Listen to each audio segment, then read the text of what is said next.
Good morning. सामाजिक अनुसंधान के बीए तृतीय वर्ष के पेपर के अंतर्गत आज हम वैज्ञानिक पद्धति की चर्चा करेंगे। जैसे कि मैंने पूर्व में आपको बताया कि सामाजिक अनुसंधान एवं समाज की घटनाओं का अध्ययन वैज्ञानिक आधार पर किया जाता है और सामाजिक अनुसंधान भी एक विज्ञान है, क्योंकि सामाजिक घटनाएं भी निश्चित कारकों के कारण ही घटित होती हैं। इसलिए इस सामाजिक अनुसंधानों में वैज्ञानिक पद्धति का उपयोग किया जाता है। वैज्ञानिक पद्धति के उपयोग को लेकर के समाजशास्त्रियों में एकता नहीं है। कुछ वैज्ञानिक ये मानते हैं कि वैज्ञानिक पद्धति का प्रयोग सामाजिक घटनाओं के तहत किया जा सकता है और कुछ ये मानते हैं कि सामाजिक घटनाओं के अंतर्गत वैज्ञानिक पद्धति का प्रयोग नहीं किया जा सकता। वैज्ञानिक पद्धति को समझने से पहले ये आवश्यक है कि हमें विज्ञान के बारे में विज्ञान को समझना चाहिए। विज्ञान शब्द के बारे में कई भ्रांतिमूलक धारणाएं लंबे समय से प्रचलित हैं कि विज्ञान का संबंध केवल उन्हीं शाखाओं से है जो प्रकृति से संबंधित होती हैं। विज्ञान भी दो प्रकार के हैं, एक प्राकृतिक विज्ञान, एक सामाजिक विज्ञान। प्रकृति से संबंधित जो विज्ञान है उनमें भौतिक तथ्यों का अध्ययन किया जाता है।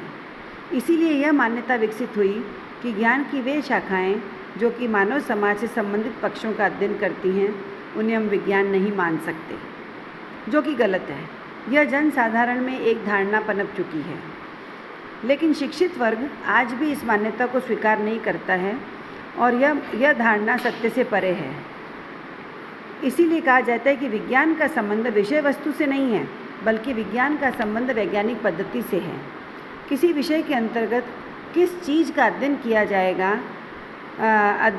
उसके आधार पर विज्ञान की श्रेणी में सम्मिलित करने या नहीं करने का निर्णय लिया जाता है। इसकी विपरीत वास्तविकता यह है कि ज्ञान की किसी भी शाखा को विज्ञान कहना या नहीं कहना उसकी विषय वस्तु पर निर्भर नहीं करता, बल्कि उसकी अध्ययन की पद्धति पर निर्भर करता है।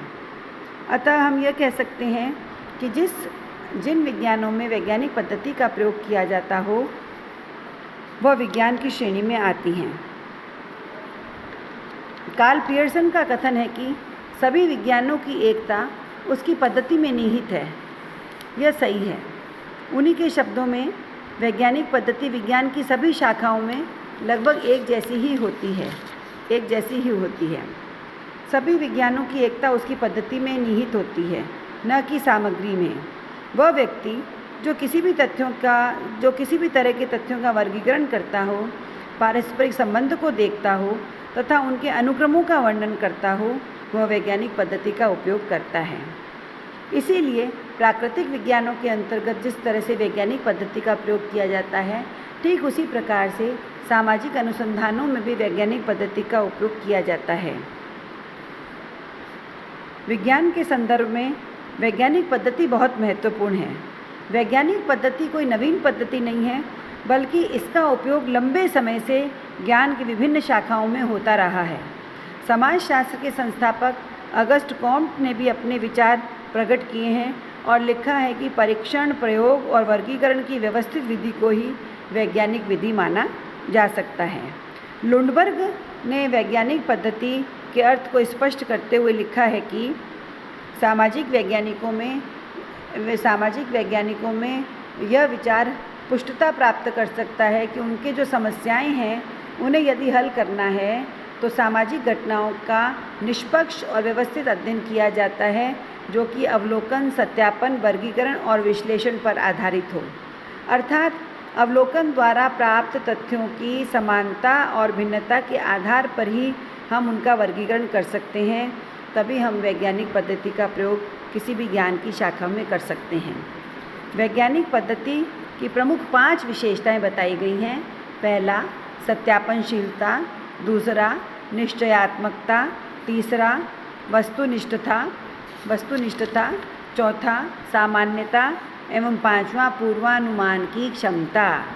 अर्थात यदि कोई भी वैज्ञानिक किसी भी ज्ञान की शाखा में किसी विषय पर अध्ययन करना चाहता है तो उसे इन 5 विशेषताओं को सम्मिलित करते हुए अपने अनुसंधान को गति देनी होगी और वैज्ञानिक पद्धति की इन विशेषताओं को पूरा करना होगा।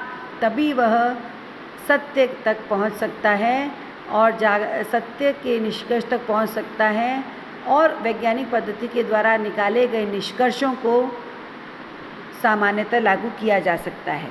सत्यापनशीलता का तात्पर्य है कि सत्य की जांच की जा सकती हो।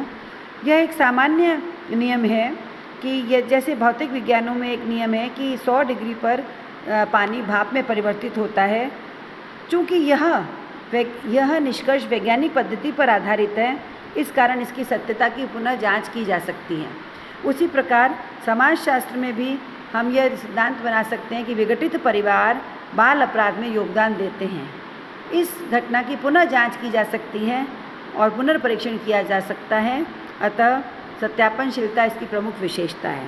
दूसरा, निश्चयात्मकता, अर्थात वैज्ञानिक पद्धति के द्वारा निकाले गए निष्कर्ष सुनिश्चित एवं स्पष्ट होते हैं। वस्तुनिष्ठता यानी वस्तु के प्रति निष्ठता, अर्थात तथ्यों को उसी रूप में ग्रहण करना और उसी रूप में प्रस्तुत करना जैसे कि वे प्राप्त हो रहे हैं। ऐसी स्थिति में अनुसंधानकर्ता अपनी मान्यताओं और अपनी भावनाओं को प्रस्तुत नहीं करता, बल्कि जो जैसा है वैसा ही प्रस्तुत करता है।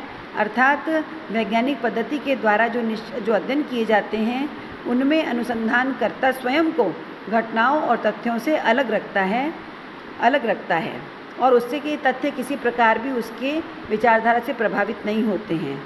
सामान्यता का तात्पर्य है कि वैज्ञानिक पद्धति सभी शाखाओं में एक जैसी होती है। इसीलिए विज्ञान की वैज्ञानिक पद्धति यदि सामाजिक अनुसंधानों में उसका उपयोग किया जाता है तो वह भी एक समान ही है।